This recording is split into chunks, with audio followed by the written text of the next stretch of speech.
Hello friends, I hope you're doing good. Let's get started with the current affair edition for today. Friends, ये आज की पहली news related है एक major sport event से।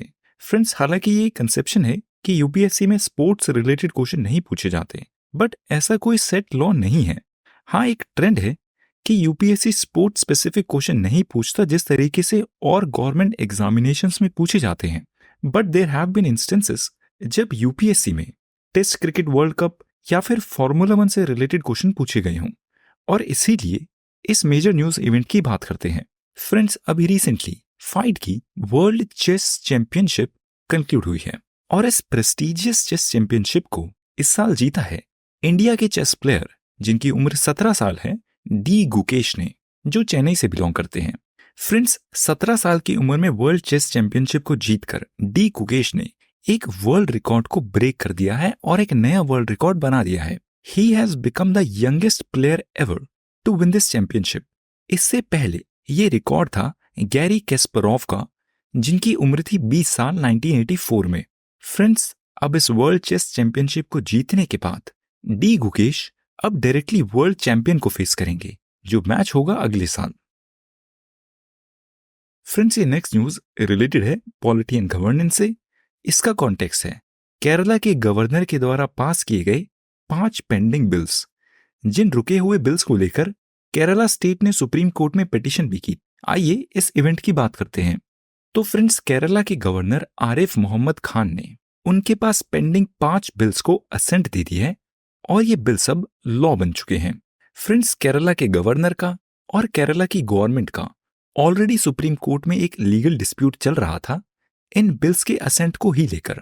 Friends, इस इवेंट की अगर कॉन्स्टिट्यूशन के पर्सपेक्टिव से बात करें, इस इवेंट से रिलेटेड जो कॉन्स्टिट्यूशन का आर्टिकल इंपॉर्टेंट है वो है आर्टिकल 200 ऑफ द कॉन्स्टिट्यूशन। ये आर्टिकल ऑफ द कॉन्स्टिट्यूशन वैसे भी इंपॉर्टेंट ही है। तो friends, article 200 of the constitution में बोला गया है कि किसी भी स्टेट के गवर्नर उनके पास आए बिल को असेंट दे सकते हैं, विदहोल्ड कर सकते हैं या फिर उस बिल को रिजर्व कर सकते हैं प्रेसिडेंट ऑफ इंडिया की कंसिडरेशन के लिए। और स्टेट के गवर्नर के ऊपर कोई भी टाइम लिमिट नहीं है कि वो उन बिल्स को लेकर इतने समय में एक्शन ले। तो फ्रेंड्स, केरला की स्टेट गवर्नमेंट का सुप्रीम कोर्ट में क्या आर्ग्यूमेंट है उसकी बात करते हैं। फ्रेंड्स, केरला गवर्नमेंट ने सुप्रीम कोर्ट में बोला है कि उनकी स्टेट के गवर्नर आरिफ मोहम्मद खान कॉन्स्टिट्यूशन को सबवर्ट कर रहे हैं, कॉन्स्टिट्यूशन को फॉलो नहीं कर रहे और अपने पास आए बिल को इनडेफिनेटली अनिश्चित काल के लिए डिले कर रहे हैं। केरला की स्टेट गवर्नमेंट ने सुप्रीम कोर्ट में ये याचना की थी, ये पिटीशन की थी कि सुप्रीम कोर्ट एक टाइम लिमिट को सेट कर दे जिस टाइम लिमिट में गवर्नर उनके पास आए बिल्स पर एक्शन ले ले। तो सुप्रीम कोर्ट ने इस पिटीशन को लेकर अभी तक कोई वर्डिक्ट नहीं दिया है और इस वर्डिक्ट के दिए जाने से पहले ही केरला के गवर्नर ने उनके पास असेंट के लिए पेंडिंग बिल्स को असेंट दे दी है। अब इस इवेंट में भी सुप्रीम कोर्ट में क्या जजमेंट दी जाती है, this remains to be seen and we'll keep following it. इस न्यूज इवेंट से रिलेटेड आप आर्टिकल 200 पर जरूर ध्यान दें। फ्रेंड्स, ये नेक्स्ट न्यूज रिलेटेड है गवर्नमेंट के द्वारा किए गए एक पॉलिसी चेंज से और इंडिया की फार्मास्यूटिकल इंडस्ट्री से। फ्रेंड्स, यूनियन गवर्नमेंट ने एक पॉलिसी चेंज का प्रपोजल दिया है, जिस पॉलिसी चेंज प्रपोजल में यह बोला गया है कि ऐसी दवाइयां जिनकी सेल ओवर द काउंटर हो, मतलब ऐसी दवाइयां जिनके लिए प्रिस्क्रिप्शन की जरूरत नहीं होती, for example paracetamol, simple cough syrups etcetera, ये ओवर द काउंटर ड्रग्स जो अब तक केवल एक फार्मेसी पर ही बेचे जा सकते हैं, यूनियन गवर्नमेंट ने प्रपोजल दिया है कि इन ड्रग्स को अब किसी भी रिटेल शॉप पर बेचा जा सकेगा विदाउट नीडिंग आई लाइसेंस। मतलब अगर ये पॉलिसी अप्रूव हो जाती है तो अब ऐसी सिंपल मेडिसिन जिनके लिए किसी प्रिस्क्रिप्शन की जरूरत नहीं है उनको आप किसी भी दुकान पर खरीद सकेंगे, फॉर एग्जाम्पल अपनी ग्रोसरी शॉप पे भी। तो इंडिया की एक private pharmacy body all India organisation of chemists and druggists, उन्होंने इस पॉलिसी का विरोध किया है। उनका कहना है कि इस पॉलिसी को इम्प्लीमेंट ना किया जाए और सभी प्रकार के ड्रग्स, चाहे उनके लिए लाइसेंस की जरूरत हो या ना जरूरत हो, उनको सिर्फ फार्मेसी पर ही बेचा जाए। उनका ऐसे कहने के पीछे रीजन है कि अगर ऐसे ओटीसी ड्रग्स नॉर्मल शॉप्स पर मिलेंगे तो उससे ड्रग एब्यूज किए जाने के चांसेस ज्यादा हैं ये भी चांसेस हैं कि उन ड्रग्स के कंजम्पशन से जो एडवर्स रिएक्शन होते हैं वो भी बढ़ सकते हैं। हो सकता है कि लोग जो हेल्थ केयर सर्विसेज लेते हैं, डॉक्टर के पास जाते हैं, कंसल्टेशन लेते हैं, वो भी डिले हो सकता है। और सबसे इंपॉर्टेंट, अगर ऐसी दवाइयों को नॉर्मल दुकान पर बेचा जाएगा तो हो सकता है कि उनकी जो स्टोरेज रिक्वायरमेंट है कि उनको किस टेम्परेचर में रखा जाए, किस तरीके से रखा जाए, उन स्टोरेज कंडीशंस के साथ कॉम्प्रोमाइज हो सके। अब इस इवेंट में भी, इस पॉलिसी में भी जो भी अपडेट्स होते हैं, this remains to be seen and we'll keep following it. Friends, ये नेक्स्ट न्यूज एक मेजर न्यूज इवेंट है। इसका कॉन्टेक्स्ट है यूनाइटेड स्टेट्स के फूड एंड ड्रग एडमिनिस्ट्रेशन के द्वारा इंडिया के एक मेजर स्पाइस मैन्युफैक्चरर एमडीएच पर स्टार्ट की गई इन्वेस्टिगेशन। आइए इस इवेंट की बात करते हैं। तो फ्रेंड्स, यूनाइटेड स्टेट्स की food and drug administration FDA, जो एक मेजर फूड रेगुलेटर है, जिस तरीके से इंडिया में food standards and safety authority of India FSSAI है, उसी तरीके से यूनाइटेड स्टेट्स में फूड एंड ड्रग एडमिनिस्ट्रेशन है। ये एक मेजर बॉडी है, हाईली रेप्यूटेड बॉडी है। तो यूनाइटेड स्टेट्स का एफडीए इंडिया की मेजर स्पाइस प्रोड्यूसर्स एमडीएच और एवरेस्ट पर, इनके प्रोडक्ट्स पर एक इन्वेस्टिगेशन कर रहा है। इस इन्वेस्टिगेशन को करने का रीजन है रिलीज की गई रिपोर्ट, जिस रिपोर्ट में पता चला है कि एमडीएच और एवरेस्ट के प्रोडक्ट्स में ऐसे पेस्टिसाइड्स एग्जिस्ट करते हैं जो कार्सिनोजेनिक है, जिनसे कैंसर होने का रिस्क है। फ्रेंड्स, अभी रिसेंट समय में हांगकांग में भी इन कंपनीज पर एक्शन लिया गया है और सिंगापुर में भी इन कंपनीज पर एक्शन लिया गया है। हांगकांग ने एमडीएच के 3 स्पेसिफिक स्पाइसेस ब्लेंड को पूरे तरीके से बैन कर दिया है और एवरेस्ट की फिश करी को भी बैन कर दिया है।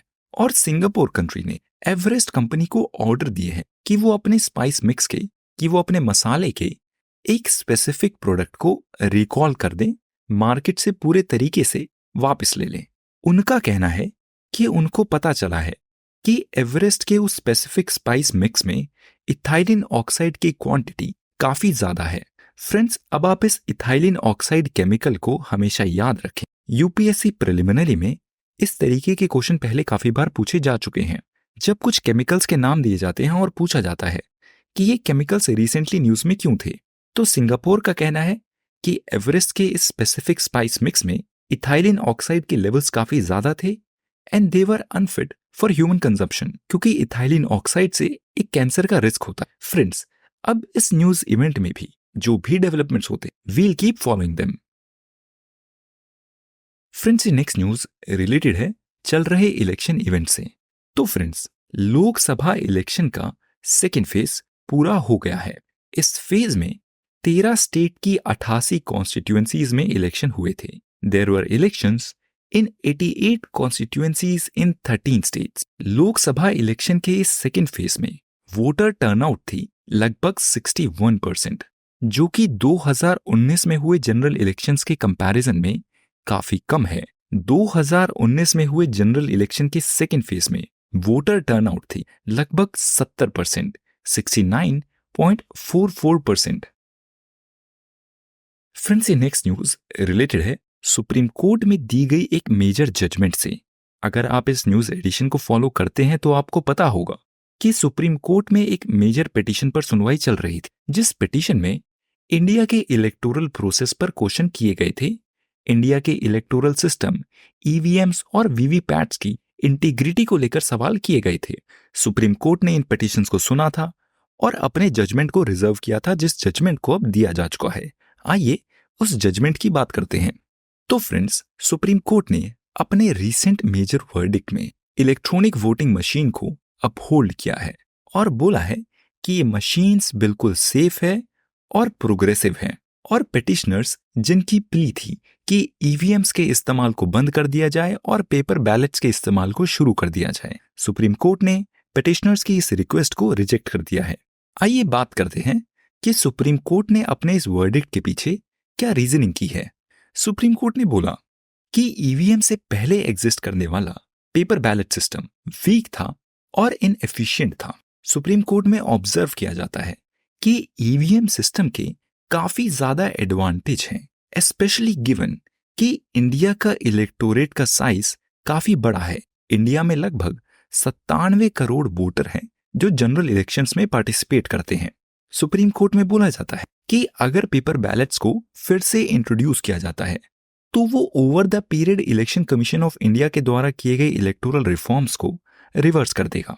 फ्रेंड्स, अब हम एक हिस्टोरिक फैक्ट की बात करते हैं कि इलेक्ट्रॉनिक वोटिंग मशीन को सबसे पहले कब इस्तेमाल किया गया था। इस एग्जैक्ट फैक्ट को, इस एग्जैक्ट नॉलेज को पिछले साल ही प्रिलिमिनरी में टेस्ट भी किया गया था। तो फ्रेंड्स, ईवीएम सबसे पहले इस्तेमाल किए गए थे ईयर 1982 में केरला की परावूर असेंबली कॉन्स्टिट्यूएंसी में। फ्रेंड्स, सुप्रीम कोर्ट ने अपने इस वर्डिक्ट में काफी सारे प्रपोजल्स को रिजेक्ट भी किया है। आइए उन प्रपोजल्स की बात करते हैं।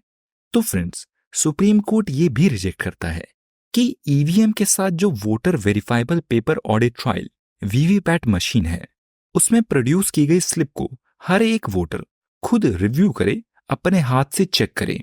ये पिटिशनर्स की डिमांड थी, ये पिटिशनर्स की प्ली थी और कोर्ट ने इस डिमांड को रिजेक्ट कर दिया है। फ्रेंड्स, पिटिशनर्स की एक और जो मेजर डिमांड थी वो ये थी कि वोट काउंटिंग करते समय ईवीएम के हर एक वोट के साथ हर एक वीवीपैट स्लिप को मैच किया जाए।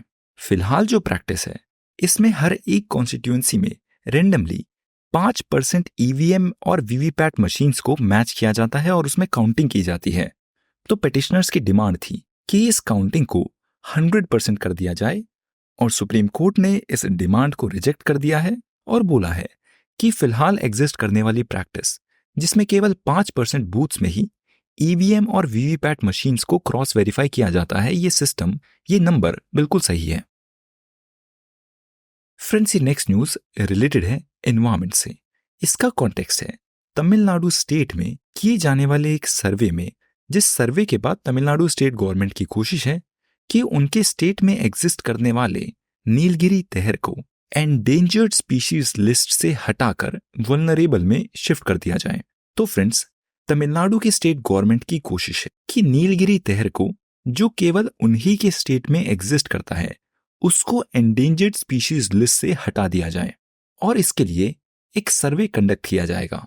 ये सर्वे 3 दिन के लिए चलेगा और कवर करेगा अनामलाई हिल एरियाज को और नीलगिरी रीजन को, जहां पर ये नीलगिरी तहर पाए जाते हैं। तो फ्रेंड्स, आइए इस इवेंट से रिलेटेड बात करते हैं इस बायोडाइवर्सिटी स्पीशीज नीलगिरी तहर की। फिलहाल इसका IUCN स्टेटस है endangered, which is same as tiger. ये नीलगिरी तहर केवल नीलगिरी हिल्स में ही पाए जाते हैं in the southern parts of western and eastern Ghats, जो फॉल करता है तमिलनाडु और केरला रीजन में। ये नीलगिरी तहर, ये तमिलनाडु का स्टेट एनिमल है। It has been officially recognised as the state animal of Tamil Nadu. ये किस तरीके के एरिया में रहता है, इसकी बात करते हैं। ये माउंटेन में एग्जिस्ट करने वाले ग्रासलैंड एरिया को इनहैबिट करता है, जहां पर ये मोस्टली घास खाता है। फ्रेंड्स, नीलगिरी तहर, क्योंकि ये सिर्फ एक ऐसी स्पीशीज है जो सिर्फ इंडिया में ही पाई जाती है और इंडिया के भी एक स्पेसिफिक एरिया में ही पाई जाती है, इसलिए ये मॉडरेटली इंपॉर्टेंट है। इसको अपने नोट्स में इंक्लूड कर लें। फ्रेंड्स, ये नेक्स्ट न्यूज भी रिलेटेड है सुप्रीम कोर्ट के द्वारा ईवीएम को लेकर की गई एक ऑब्जर्वेशन से। आइए इसकी बात करते हैं। तो फ्रेंड्स, सुप्रीम कोर्ट ने अपनी एक रीसेंट जजमेंट में बोला है कि इलेक्ट्रॉनिक वोटिंग मशीन बिल्कुल सेफ है और इनका इस्तेमाल चलता रहेगा। पिटिशनर्स जिनका कहना है कि पुराने पेपर बैलेट सिस्टम को वापस लाया जाए, ये नहीं होगा, क्योंकि पेपर बैलेट सिस्टम के साथ काफी सारे रिस्क एसोसिएटेड है। फॉर एग्जाम्पल, बूथ कैप्चरिंग, और ये बूथ कैप्चरिंग ईवीएम्स के केस में नहीं हो सकती, क्योंकि ईवीएम में सिस्टम ऐसा है कि इसमें 1 मिनट में केवल 4 वोट ही किए जा सकते हैं। इट अलाउज कास्टिंग 4 वोट्स पर मिनट ओनली, जिसकी वजह से बूथ कैप्चरिंग किए जाने का रिस्क कम हो जाता है, ऑलमोस्ट खत्म हो जाता है। फ्रेंड्स, मेंस के पर्सपेक्टिव से बात करते हैं कि ईवीएम सिस्टम के क्या एडवांटेजेस हैं, जो कि सुप्रीम कोर्ट ने अपने वर्डिक्ट में बोला कि EVM system it's a progressive system और पेपर बैलेट यूज करने के सिस्टम में अब वापस नहीं जाया जा सकता। तो फ्रेंड्स, जब ईवीएम को इस्तेमाल किया जाता है, it eliminates the invalid votes जो पेपर बैलेट्स के केस में होते थे। इनवैलिड वोट मतलब जब पेपर बैलेट सिस्टम में एक पेपर पे स्टैंप लगाकर अपने कैंडिडेट को सिलेक्ट कर उस पेपर को फोल्ड कर बॉक्स में डाला जाता था तो काफ़ी सारे केसेस में वो मार्किंग या फिर वो फोल्ड या किसी और रीज़न से वो वोट इनवैलिड हो जाता था। ईवीएम में एक भी वोट इनवैलिड नहीं होता। फ्रेंड्स, ईवीएम में पेपर का यूज भी काफ़ी कम हो जाता है और इन्वायरमेंटल इम्पैक्ट नहीं होता। ईवीएम सिस्टम लॉजिस्टिक्स के पर्सपेक्टिव से भी फ्रेंडली है। ईवीएम मशीन्स को ट्रांसपोर्ट करना आसान है और इसको स्टोर करना भी आसान है compare to paper ballots. EVM के साथ एक एडमिनिस्ट्रेटिव एफिशिएंसी भी जुड़ी है। ईवीएम में काउंटिंग प्रोसेस काफ़ी कन्वीनियंट है और काफ़ी फास्ट है और ईवीएम वोट काउंटिंग में ह्यूमन एरर होने के चांसेस काफ़ी कम है compare to the paper ballot system. Friends, supreme court में इंडिया के इलेक्टोरल सिस्टम से ही एक और अपडेट है, आइए इसकी बात करते हैं। तो फ्रेंड्स, सुप्रीम कोर्ट ने इलेक्शन कमीशन से बोला है कि वो उनके पास आए एक प्ली के रिगार्डिंग रिस्पॉन्ड करें और जवाब दें। सुप्रीम कोर्ट में ये आई प्ली रिलेटेड है नोटा से, नन ऑफ द अबाउ से। नन ऑफ द अबाउ ये एक स्पेशल बटन होता है जो वोटर्स के पास ऑप्शन होता है, जिसमें वोटर्स अगर चाहे तो, अगर वोटर को लगे कि वो किसी भी कैंडिडेट को वोट करना नहीं चाहते और वो अपने डिस्प्लेजर को, अपने रिजेक्शन को रजिस्टर करना चाहते हैं, तो फिर वो नोटा बटन को दबा सकते हैं। पर फिलहाल इंडिया के इलेक्टोरल सिस्टम में नोटा में बिल्कुल भी दम नहीं है। NOTA does not have any teeth और इसी से रिलेटेड ये पिटीशन सुप्रीम कोर्ट में आई है।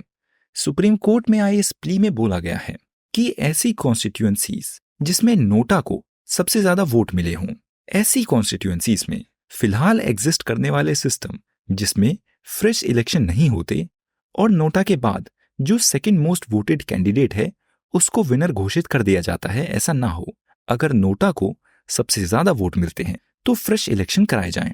इस प्ली में सुप्रीम कोर्ट में आई इस पिटीशन में यह भी बोला गया है कि ऐसे कैंडिडेट जिनको नोटा से कम वोट मिले हों, who receive fewer votes and NOTA, उनको अगले 5 साल के लिए इलेक्शन लड़ने की परमिशन ना दी जाए, उनको बैन कर दिया जाए। फ्रेंड्स, आइए अब हम बात करते हैं कि नोटा का बैकग्राउंड क्या है। फ्रेंड्स, नोटा को इलेक्शन कमीशन के द्वारा और अलग अलग स्टेट्स में उनके स्टेट इलेक्शन कमीशंस के द्वारा इंट्रोड्यूस किया गया था नवंबर 2013 में और ये वोटर्स को एक ऑप्शन देता है अपने डिस्प्लेजर को रजिस्टर करने का।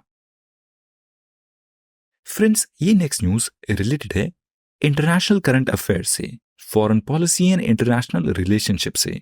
इसका कॉन्टेक्स्ट है G7 समिट, जिसको इस साल जून महीने में इटली कंट्री के द्वारा होस्ट किया जाएगा और इटली ने इस साल जून में होने वाले G7 समिट के लिए प्राइम मिनिस्टर नरेंद्र मोदी को इनवाइट भी किया है। तो फ्रेंड्स, इटली की प्राइम मिनिस्टर जॉर्जिया मेलोनी ने इंडिया के प्राइम मिनिस्टर नरेंद्र मोदी को इस साल जून में होने वाले G7 समिट के लिए as a special invitee invite किया है, जिस इनविटेशन के लिए Indian prime minister Narendra Modi ने Italian prime minister Giorgia Meloni को थैंक भी किया है। Friends, prime minister Narendra Modi की ये पार्टिसिपेशन कंटिंजेंट होगी, मतलब डिपेंड करेगी उनकी जनरल इलेक्शन में होने वाली जीत पर। अगर वो इलेक्शन जीतते ही नहीं है, प्राइम मिनिस्टर कोई और बन जाता है, then this invitation would be nullified और इसका जवाब जून में आने वाले जनरल इलेक्शन के रिजल्ट्स के बाद ही पता चलेगा। फ्रेंड्स, जून में होने वाले इस G7 समिट के साथ साथ इंडिया को और कुछ और मेजर ऐसे कॉन्फ्रेंसेस में, समिट्स में इनवाइट किया गया है। कुछ समय पहले यूक्रेन के प्रेसिडेंट वोलोदिमीर ज़ेलेंस्की ने भी प्राइम मिनिस्टर नरेंद्र मोदी को यूक्रेन पीस कॉन्फ्रेंस के लिए इनवाइट किया था, जो होगी स्विट्जरलैंड में और जो होगी जून में ही। प्राइम मिनिस्टर को ब्रिक्स फॉरेन मिनिस्टर्स मीटिंग के लिए भी इनविटेशन दिया जा चुका है, जो भी होगी जून में रशिया में। अब इन इवेंट्स में, G7 समिट में, यूक्रेन पीस कॉन्फ्रेंस में, ब्रिक्स फॉरेन मिनिस्टर्स मीटिंग में जो भी होता है, we'll keep following these events. Friends, ये नेक्स्ट न्यूज रिलेटेड है इंडियन इकोनॉमी से। इसका कॉन्टेक्स्ट है रियल एस्टेट इन्वेस्टमेंट ट्रस्ट और इंफ्रास्ट्रक्चर इन्वेस्टमेंट ट्रस्ट। इनमें की गई इन्वेस्टमेंट जिस डेटा को रिलीज किया है रिजर्व बैंक ऑफ इंडिया ने, आइए इसकी बात करते। तो फ्रेंड्स, पिछले 4 साल में, in the past 4 years, real estate investment trust और इंफ्रास्ट्रक्चर इन्वेस्टमेंट ट्रस्ट, इनमें इंडिया में 1.3 लाख करोड़ रुपए इन्वेस्ट किए जा चुके हैं। फ्रेंड्स, ये REITs और इन्विट्स इनको कुछ समय पहले ही इंट्रोड्यूस किया गया था। इनको रेगुलेट किया जाता है security and exchange board of India SEBI के द्वारा। इनविट्स और REITs क्या होते हैं, इनके बारे में अभी हम बात करें। इस न्यूज में बात की गई है कि इनिशियली शुरुआत में जब इन इन्वेस्टमेंट के नए इंस्ट्रूमेंट्स को इंट्रोड्यूस किया गया था, तब इनिशियली इनमें इन्वेस्ट करने में इन्वेस्टर्स की रुचि काफी कम थी। बट धीरे धीरे इन इन्वेट्स में और REITs में लोगों की रुचि बढ़ रही है और इन्वेस्टमेंट का स्केल भी बढ़ रहा है। आइए बात करते हैं कि ये REITs और इन्वेट्स क्या होते हैं। तो फ्रेंड्स, ये REITs और इन्वेट्स एक म्यूचुअल फंड की तरह होते हैं, पर अलग बात ये है कि ये म्यूचुअल फंड रिलेटेड होता है एक रियल एस्टेट इन्वेस्टमेंट ट्रस्ट में। फंड्स को इकट्ठा किया जाता है और उन फंड्स को फिर इन्वेस्ट किया जाता है रियल एस्टेट्स के प्रोजेक्ट में। हो सकता है कि उन रियल एस्टेट प्रोजेक्ट्स को पूरा किया जा चुका हो या वो प्रोजेक्ट चल रहे हों, और फिर उन प्रोजेक्ट से जो कमाई होती, जो इन्वेस्टमेंट में रिटर्न होता है, वो रिटर्न्स फिर इन्वेस्टर्स को एज अ डिविडेंड वापस दिए जाते हैं। फ्रेंड्स, इन्वेट्स और REITs में थोड़ा सा डिफरेंस है। रियल एस्टेट इन्वेस्टमेंट ट्रस्ट ये जनरली फोकस्ड होते हैं मीडियम टर्म प्रोजेक्ट्स में, जो प्रोजेक्ट्स मीडियम टर्म हो, जो अगले 1 साल में, 2 साल में या 3 साल में पूरे हो रहे हो। बट इन्वेट्स ये REIT से थोड़े से अलग होते हैं, क्योंकि इनमें सिर्फ उन इंफ्रास्ट्रक्चर प्रोजेक्ट्स पर ध्यान होता है जिनका लॉन्ग जेस्टेशन पीरियड है, जो काफी लंबे समय में पूरे होने वाले हैं, जिस तरीके से रोड के नेटवर्क्स, हाईवेज या फिर काफी मैसिव साइज के, काफी बड़े साइज के इरिगेशन प्रोजेक्ट्स। फ्रेंड्स, ये REITs और इन्वेट्स नए कंसेप्ट नहीं हैं। ये लगभग 3-4 साल पहले UPSC एग्जाम के पर्सपेक्टिव से काफी इंपॉर्टेंट थे, बट फिर भी इकोनॉमी की प्रिपरेशन में आपको रियल एस्टेट इन्वेस्टमेंट ट्रस्ट के बारे में और इंफ्रास्ट्रक्चर इन्वेस्टमेंट ट्रस्ट के बारे में पता होना चाहिए। Do study them. फ्रेंड्स, ये नेक्स्ट न्यूज रिलेटेड है सुप्रीम कोर्ट में गवर्नमेंट को दिए गए एक ऑर्डर से, जिसमें बोला जाता है कि सुप्रीम कोर्ट कंपनीज के द्वारा दिखाए जाने वाले मिसलीडिंग एड्स पर एक्शन ले ताकि ऐसे एड्स ना दिखाए जाएं। तो फ्रेंड्स, सुप्रीम कोर्ट में ये कंसर्न एक्सप्रेस किया जाता है, इस चिंता को जाहिर किया जाता है कि इंडिया में एग्जिस्ट करने वाली काफी सारी fast moving consumer goods FMCG companies misleading advertisements show करती हैं, और खासकर उस केसेस में जिसमें फैमिलीज इन्वॉल्व हों या फिर बेबीज इन्वॉल्व हों या फिर स्कूल जाने वाले बच्चे इन्वॉल्व हों। फॉर एग्जाम्पल, बॉर्नवीटा के केस में, सेरेलैक के केस में, या ऐसी और हेल्थ ड्रिंक्स या बेबी फूड के केस में। फ्रेंड्स, कुछ समय पहले ही ये पता चला था कि इंडिया में बेचे जाने वाला नेस्ले का सेरेलैक पाउडर, उसमें जो शुगर का कंटेंट है वो काफी ज्यादा है compare to the same Nestle product which is been sold in Europe nations. तो कोर्ट में ये ऑब्जर्वेशन की जाती है, बोला जाता है कि यूनियन गवर्नमेंट अच्छे तरीके से समझे कि देश में इस तरीके के मिसलीडिंग एडवर्टाइजमेंट्स ना हो और लोगों को मिसलीड ना किया जाए। फ्रेंड्स, ये नेक्स्ट न्यूज रिलेटेड है मिनिस्ट्री ऑफ टेलीकॉम से। इसका कॉन्टेक्स्ट है यूनियन गवर्नमेंट के द्वारा सुप्रीम कोर्ट में की गई एक पिटीशन, जिसमें यूनियन गवर्नमेंट ने सुप्रीम कोर्ट में बोला है कि उनको स्पेक्ट्रम को एलोकेट करने के लिए एडमिनिस्ट्रेटिव मेथड यूज करने की परमिशन दे दी जाए। आइए इसकी बात करते हैं। तो फ्रेंड्स, यूनियन गवर्नमेंट ने सुप्रीम कोर्ट से रिक्वेस्ट की है और बोला है कि कुछ स्पेसिफिक केस में उनको ये परमिशन दे दी जाए कि उनको स्पेक्ट्रम एलोकेट करने के लिए एडमिनिस्ट्रेटिव पावर यूज करने की अपॉर्चुनिटी दे दी जाए।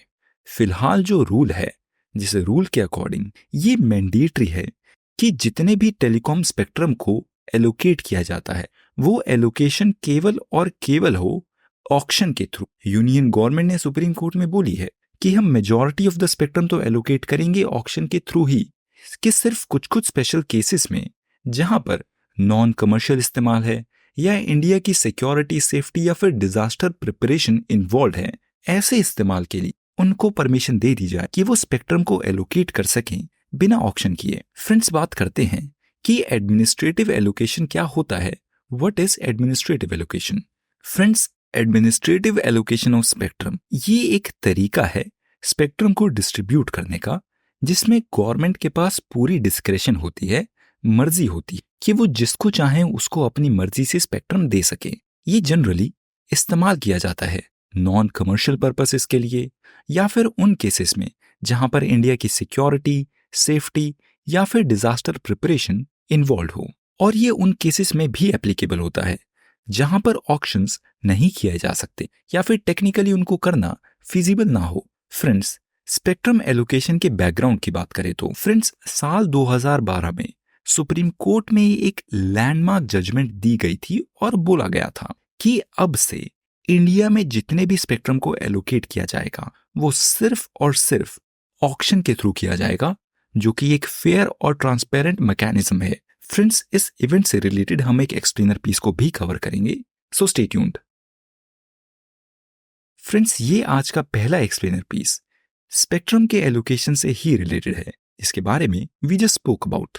तो फ्रेंड्स, बात करते हैं कि इस न्यूज इवेंट का कॉन्टेक्स्ट क्या है, what is the story so far. तो फ्रेंड्स, 2012 में दी गई सुप्रीम कोर्ट की जजमेंट के बाद लगभग 10 साल बाद, जिस 2012 के जजमेंट में इंडिया में एग्जिस्ट करने वाले 122 टेलीकॉम लाइसेंसेस को कैंसिल कर दिया गया था, जिस इवेंट को 2G स्पेक्ट्रम स्कैम के नाम से भी जाना जाता है।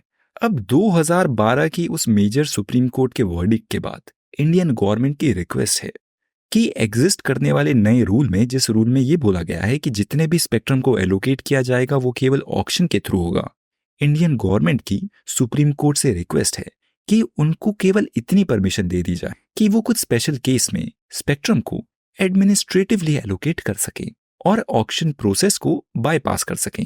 इस एडमिनिस्ट्रेटिव मेथड में गवर्नमेंट के पास पूरी मर्जी होगी, पूरा डिस्क्रेशन होगा कि वो जिस ऑपरेटर को चाहें उसको स्पेक्ट्रम दे सकें। फ्रेंड्स, हम 2G स्पेक्ट्रम स्कैम की एक बार ब्रीफली बात करते हैं।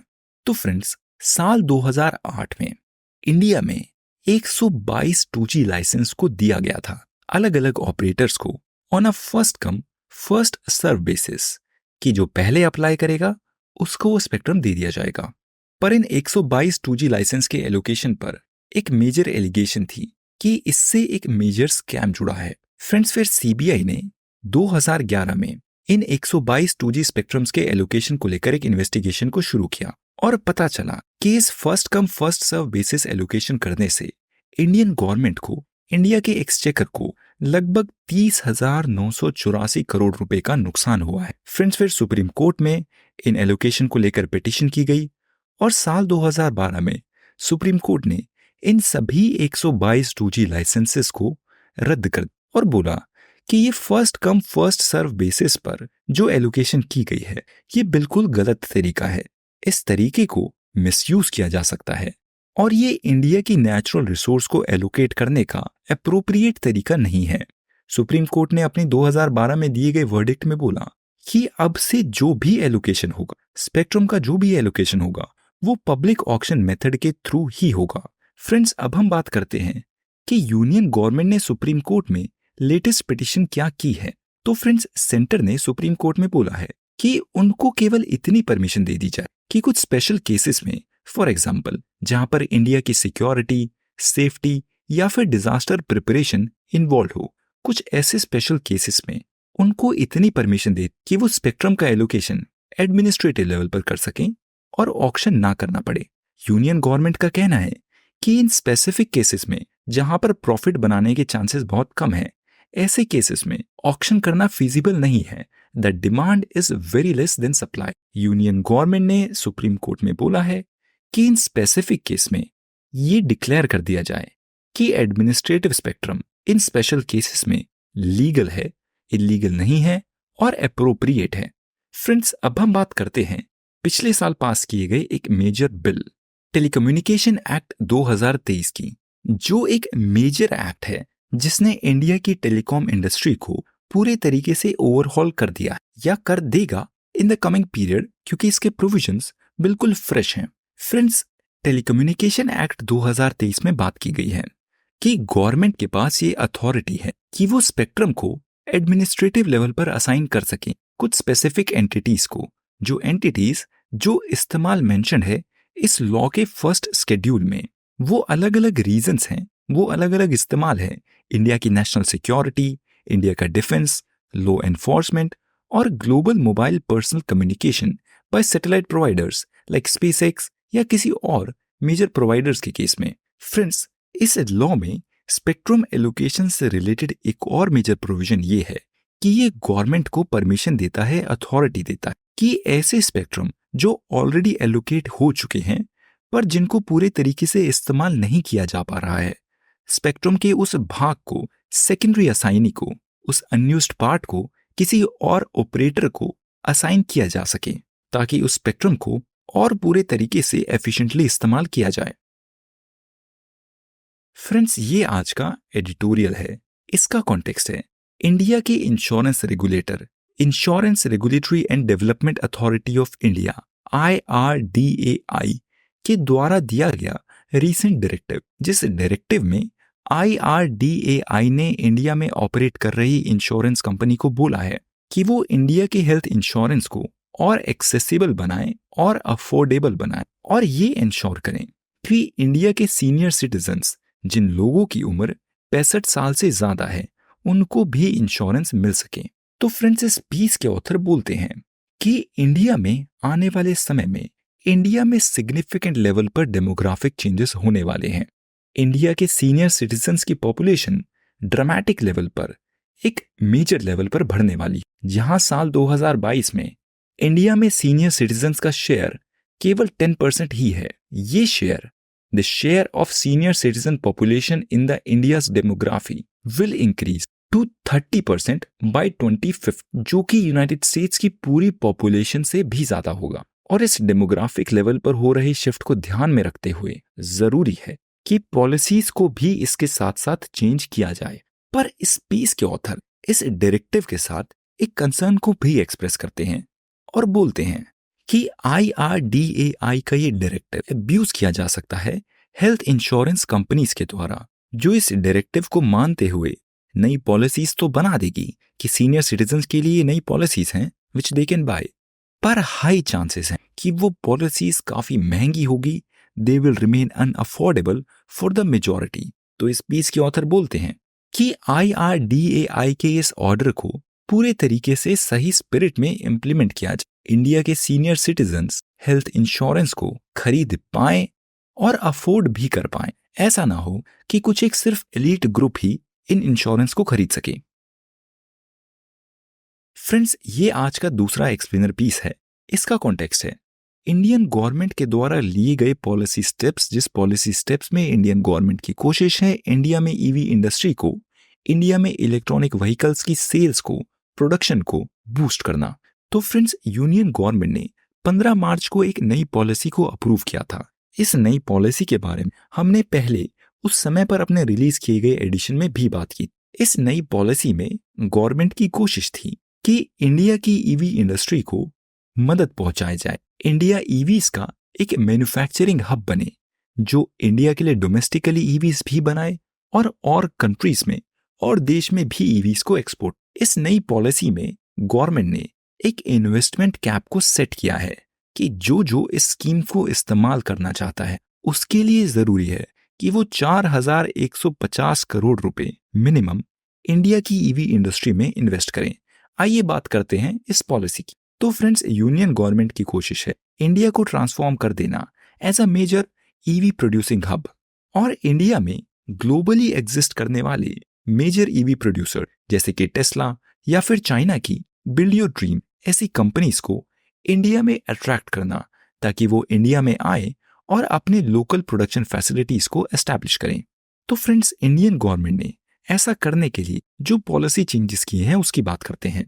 तो फ्रेंड्स, इंडिया ने उन केसेस में जब पूरे तरीके से बनाई गई कार को, पूरे तरीके से असेंबल हो चुकी कार को इंडिया में इंपोर्ट किया जाता है, ऐसी कार के केस में इंडियन गवर्नमेंट ने इंपोर्ट ड्यूटी को काफी घटा दिया है only in the case of electronic vehicles, जहां पर फिलहाल इंडिया में पूरे तरीके से बनी बनाई इलेक्ट्रॉनिक व्हीकल्स को इंपोर्ट करने पर 70 से 100% की इंपोर्ट ड्यूटी है, उसको घटा दिया गया है अब केवल 15% पर अगले 5 साल के पीरियड के लिए, पर सिर्फ उस केस में जिस केस में उस पूरे तरीके से assembled ready to drive car की वैल्यू $35,000 से ज्यादा हो। इस पॉलिसी में इलेक्ट्रॉनिक व्हीकल मैन्युफैक्चरर्स के लिए इन्वेस्टमेंट्स और इंपोर्ट इंसेंटिव्स पर भी प्रोविजंस हैं। ऐसे मैन्युफैक्चरर्स, फॉर एग्जांपल अगर यूनाइटेड स्टेट्स की टेस्ला या फिर चाइना की बिल्ड योर ड्रीम ये कमिट करता है, ये अनाउंस करता है कि वो इंडिया में अपने मैन्युफैक्चरिंग प्लांट को एस्टैब्लिश करेगा